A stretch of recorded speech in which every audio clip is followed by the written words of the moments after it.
వీర తెలంగాణ రైతాంగ సాయుధ పోరాట యోధురాలు వీరనారి మహిళా ఉద్యమ నేత కామ్రేడ్ మల్లు స్వరాజ్యం గారి వర్ధంతి సందర్భంగా సంగారెడ్డి జిల్లా కేంద్రం కేబుల్ కిషన్ భవన్లో వారి చిత్రపటానికి పూలమాల వేసి ఘనంగా నివాళులర్పించిన సిపిఎం నేతలు. ఈ కార్యక్రమంలో సిపిఎం జిల్లా కార్యదర్శి జయరాజ్తో పాటు సిపిఎం జిల్లా కార్యదర్శి వర్గ సభ్యులు అతిమేల మాణిక్, సిపిఎం జిల్లా కమిటీ సభ్యులు నర్సింహులు, నాయకులు అశోక్, కృష్ణ, బాబురావు, శివ, దత్తు, ప్రవీణ్, శ్రీనివాస్, సాయిలు తదితరులు పాల్గొన్నారు.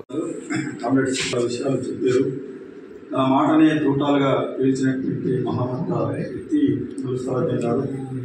ఆ రకమైనటువంటి పోరాటం ఈరోజు పెట్టి చాకిరి నుంచి విముక్తి కోసం జరిగినటువంటి మహత్తరమైనటువంటి పోరాటం మట్టి మనసులను తీర్చిదిద్ది తిరుగుబాటుకు దొరల మీద దొరల గడిల మీద తిరుగుబాటుకు చైతన్యం విసుగొల్పినటువంటి నాయకురాలు వీరనారి ఐలమ్మ గారు. అటువంటి యోధురాలు ఈరోజు అనేక ప్రజా ఉద్యమాల్లో ఆమె ప్రత్యక్షంగా పాల్గొని ప్రజల్ని చైతన్యం చేసి చివరి గంటం తుది వరకు కూడా ప్రజా ఉద్యమాలతో మమేకమై తన పిడికిలు బిగించినటువంటి ఒక చరిత్ర సృష్టించినటువంటి కామ్రేడ్ మల్లు స్వరాజ్యం గారు.